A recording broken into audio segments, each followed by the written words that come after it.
The NFL preseason is not really something that you should put a ton of stock into, but it is a great opportunity to get to see young players who could potentially break out for any given NFL team. Today, I'm going to be talking about 5 players that really broke out in week 1 of the NFL preseason. We got a mixture of some rookies in here, as well as some veterans that I thought really impressed, and that's going to be something that I'm really excited to get into in today's video. If you guys are new to the channel, be sure to hit that like and subscribe button and comment down below which players you guys were really impressed by in week 1 of the NFL preseason. This is going to be a series that if it does well, I might continue this throughout the regular season if you guys do enjoy it. Leave a like, subscribe if you are new, and let's go ahead and get into our first winner, and that is going to be New York Giants running back Eric Gray, a player that was picked pretty late in the draft at pick 174 from Oklahoma, and he was not really used much as a rookie last year. Didn't grade out very well. I believe he had 17 carries for 58 yards, and he was really a non-factor in this Giants offense. But after Saquon Barkley left for the Eagles in free agency, they knew they were going to need somebody in this room to step up, and Eric Gray did that in his first preseason game. He took the ball 4 times, had 4 carries, rushed for 52 yards, and had 2 rushing touchdowns, averaging 13 yards a carry, which was first in all running backs for week 1 of the preseason. He didn't get a ton of carries, but when he did, he was very effective. He made himself a weapon out of the backfield. And this is a Giants running back room that is very much up in the air right now. They signed Devin Singletary, they have Eric Gray on the roster, and they drafted Tyrone Tracy. So this is a running back room that is very much in the air, very much a competition. And based off of what we saw in week 1, I think Eric Gray could be a player that really boosts himself up this depth chart and could earn a lot more playing time for the Giants this upcoming year. I'm really impressed with what we saw from him, but let's go ahead and get into another veteran that really impressed, and that is going to be wide receiver Tristan Jackson, a former undrafted free agent from Syracuse, was picked up by the Rams, and he really hasn't been much in his NFL career. He's 6'1", 191, and this is a Vikings team that has a lot of question marks around the receiver position. Yes, you have Jordan Addison and you have Justin Jefferson. However, after that, this is a receiver room that is very slim, and Tristan Jackson might have earned himself a roster spot with how he played this weekend.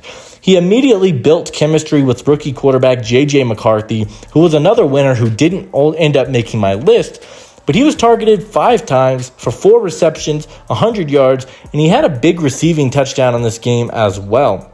He definitely showed some really high upside, and if that's what you're getting from a wide receiver 3, you're feeling pretty good. He's been a bit of a journeyman, but this is a Vikings team that needs to replace their wide receiver 3 after you lost KJ Osborne in free agency, and Tristan Jackson definitely made a statement in week 1 of preseason, and that might be good enough to earn him that wide receiver 3 spot. The next winner I want to highlight is one of my guys from the 2024 NFL Draft, and that is going to be Jets running back Braylon Allen, a player that was selected in round 4. I thought he should have been taken a bit higher, but this is a guy that was super shifty, had some really high explosive runs for Wisconsin, and I thought he was one of the 5 best running backs in this class, and apparently the league didn't think so. He didn't play much. He only had 6 snaps, or 6 carries, I should say, but what he did on the ground was very impressive. He averaged 9 yards per carry with 54 yards on the game, and he was really effective. He had 21 yards after contact, which averaged 3.5 yards per carry. He had a 24-yard run, and he definitely showed some promise.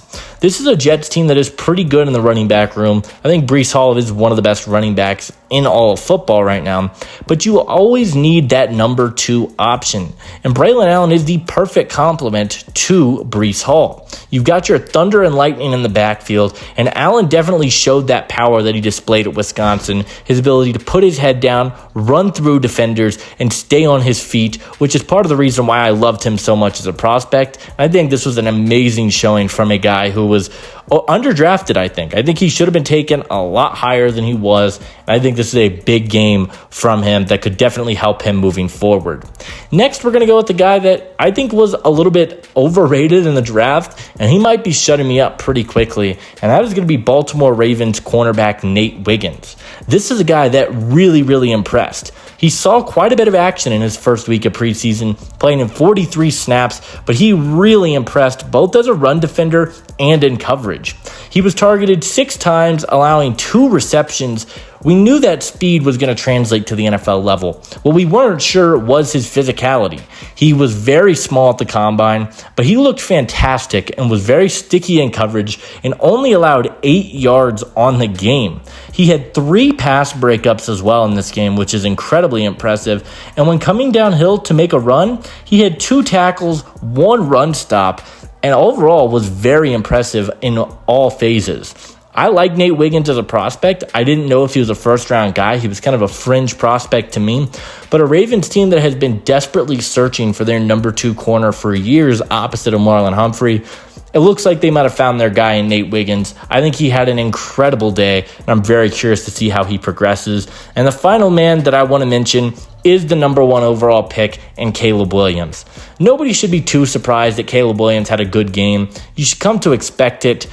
But I think I was a little bit impressed with just how pro-ready he looked. He looked very comfortable under pressure. He made some incredible decisions with the football. The ball came out of his hands quickly. The pocket presence was elite. He evaded pressure incredibly well. And that is very promising for a Bears team that has been searching for their franchise quarterback. He made some incredible plays. The screen pass to DeAndre Swift was one of the most exciting plays of all of preseason football so far. And there is a lot of promise there with Caleb Williams. He was my QB1, but I wasn't sure how instant that impact was going to transfer over, and it looks like it's going to be immediate for the Bears. So I'm really excited for that, and those are the 5 guys that really impressed me. Let me know who you guys think was the most impressive player through week 1 of the NFL preseason, which players you think I missed, and I'll see you guys in the next one. Adios.